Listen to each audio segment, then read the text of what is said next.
Hey guys, welcome back to my YouTube channel. My name is Maria. If you watch this video and you enjoy it, don't be shy, hit the like button and subscribe to my channel for any future videos on narcissistic abuse recovery and complex post-traumatic stress disorder.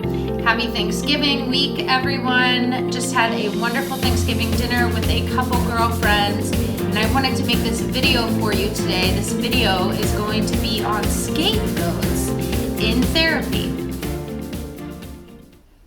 I want to start off by saying that if you are a scapegoat of your family of narcissistic triangulation, then you understand what it means when I say that there are narratives that have been placed on your life.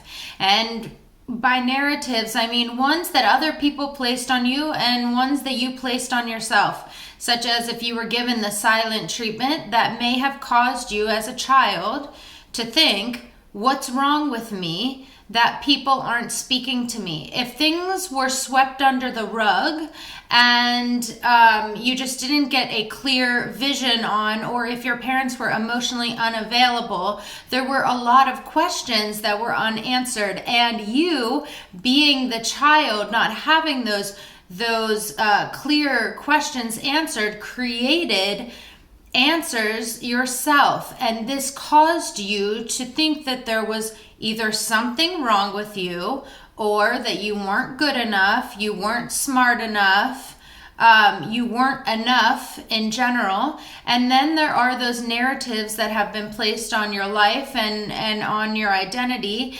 that were spoken words spoken into your life, that you aren't smart enough. Someone may have said, you're stupid, you're slow, you're just not good enough in general, you're not welcomed, you're not wanted. And we believe these things because at this point in time, we are children and we don't understand that our parents and our caretakers, our older siblings, don't have all the answers. They have their own trauma that they have gone through in their life, and a lot of it is projection, right? When we are scapegoats, that means we are people who may have outstanding empathy. We have something that the narcissistic parent, caretaker, siblings didn't have, they didn't like. We should be, to them, an extension of who they are. So if they are feeling miserable inside, us as an extension of who they are need to be brought down to a level so that we too feel as bad inside as they feel. Okay, so now let's talk about what it's like when a scapegoat goes from childhood into adulthood and now is in therapy.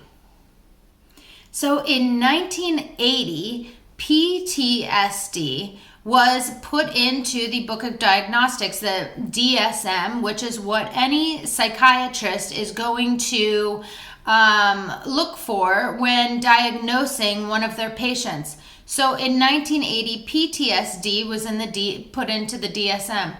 C-PTSD, which is complex post-traumatic stress disorder that happens after long-term emotional and psychological abuse, has never been placed in the DSM.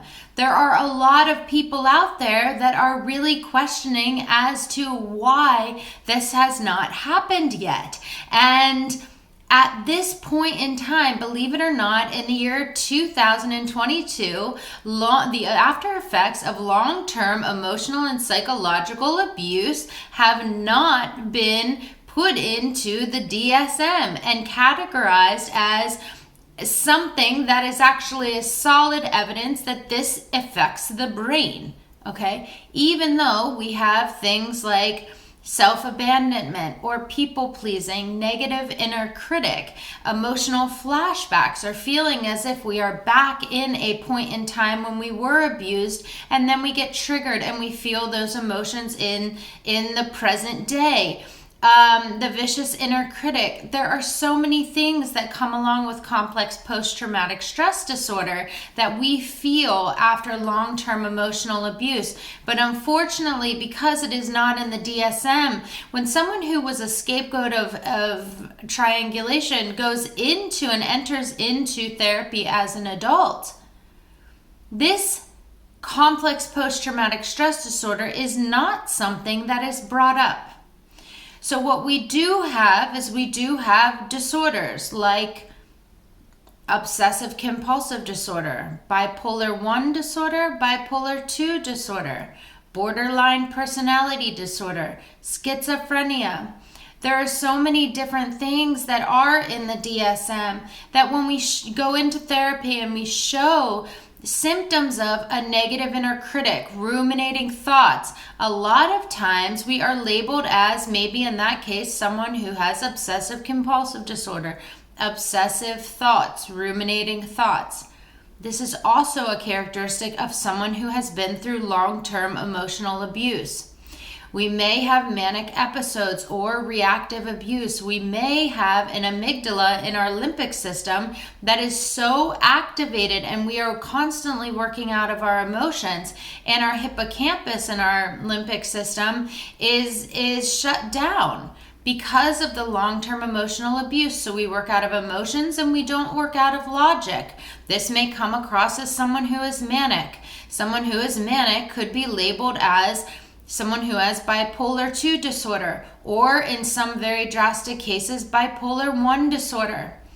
Because the complex post-traumatic stress disorder from long-term emotional abuse is not in the DSM, when we go into therapy, a lot of times scapegoats are labeled as having things like OCD, schizophrenia, obsessive, bipolar disorder, borderline personality disorder. So let's talk about why this is a problem. So when a scapegoat goes into therapy and starts expressing the different feelings that they're having, and maybe they didn't know that they went through that long-term emotional abuse. Maybe they had a really terrible relationship with someone who is narcissistic, but they don't realize that the reason they got into that relationship is because it was familiar to them from something that they grew up with in childhood. So they don't know that this was long-term emotional abuse that they had even gone through in childhood. So the therapist or the psychiatrist may hear this and decide to put this person on medication for, let's say, bipolar disorder.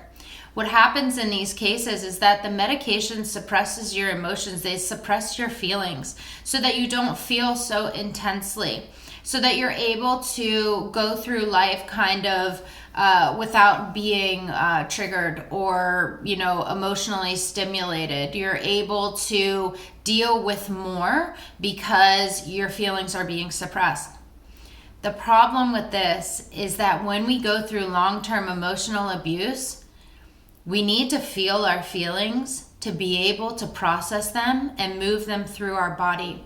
When we are being diagnosed with things that we don't have, because complex post-traumatic stress disorder is not in the DSM, and we are being diagnosed with things that are in the DSM, we are given medication and it's doing the opposite of what we need it to do. So there are people who are on medication for years and years. They have never felt their feelings. They have never processed or dealt with their trauma. And so they're just going through life being kind of sedated on this medication. What we actually need to do is we need to get in with trauma therapists. We need therapists who are actually trauma informed and can perform things like EMDR, which works with rapid eye movement. EMDR is a great therapy because what it does is it allows the trauma to be released from your body. So it allows you to go into different places in the timeline of your life and to be able to talk about these very specific incidents that have happened to you along the way. And it helps you to organize what actually happened to you in your life and release the feelings and the emotions. It's a tough form of therapy because you're actually digging into your trauma, you're feeling the feelings inside, and you're releasing them from your body.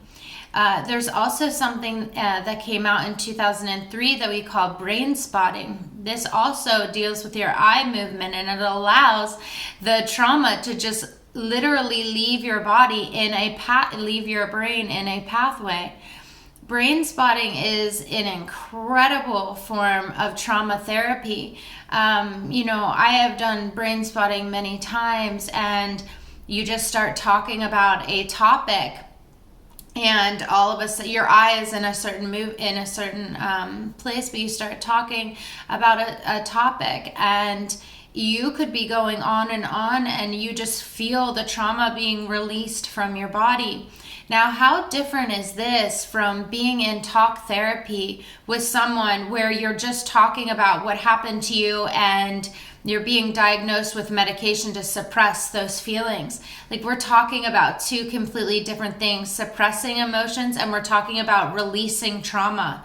So someone who has been through long-term emotional abuse, who is a scapegoat of a family of triangulation, I highly recommend to get with a trauma therapist, someone that's going to do something like EMDR therapy or also brain spotting. This is really the avenue that we need to go down when we are trying to heal from long-term emotional abuse. And we need to understand that as we are in therapy, if what we are doing is talking about the last relationship we were in with the narcissist and why that person is the way they are, we're never going to move past what's really happening in our lives and these patterns of relationships that we're having, because it's not a discussion about the last narcissist we were with. We need to dive into what happened to us in our childhood. What were these narratives that were put on our lives? Why did we assume these things about ourselves? And what is true about ourselves and what is false about ourselves? What are the true thoughts that we've attached to our identity? And what are the false thoughts? Who are we really as human beings? The whole point of the therapy is to detach these false narratives that we have on our identity and to get down to our true and our authentic core selves.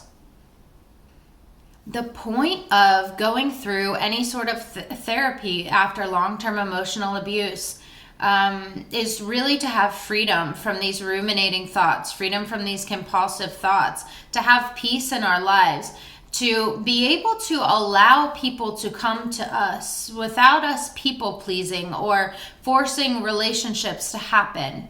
We are able to observe people and allow people to pass through our lives who aren't good for us, and be able to nurture the relationships that we have that are good for us in a way in which the energy is just coming to us and we're not having to force relationships. These relationships that we force tend to be the ones that don't turn out well for us, okay? There are things that we need to practice, like patience, as simple as it may be, but the best relationships we are the ones that we are patient with each other, and we are patient with ourselves, and we really allow the good into our lives, and we are proud of ourselves, and we have this outer dialogue with ourselves, telling ourselves what a good job we're doing. If you are a scapegoat of triangulation and you are out there and you're watching this video right now, I am so proud of you. I know holidays are so hard, but I just want to let you know that if you are no contact and you are a scapegoat of your family, it gets easier. As the years go by and you are no contact, you're going to form family with people that you really love and people that you chose to have into your life and to allow into your life. And you're going to feel a lot of peace regardless, because you will be so much less activated. So I just want to say that I'm really proud of you, and hang in there. Leave a comment if there is another video that you would like to hear on this topic. I know this is such a broad topic of therapy and scapegoats. So if there's anything else out there that you would like me to talk about, or I can even research more on, I will do that for you. Okay guys, thank you so much for watching this video. If you enjoyed it, don't be shy, hit the like button, subscribe to my channel for any future videos on narcissistic abuse recovery and complex post-traumatic stress disorder. And as always, I wish you all the love in the world.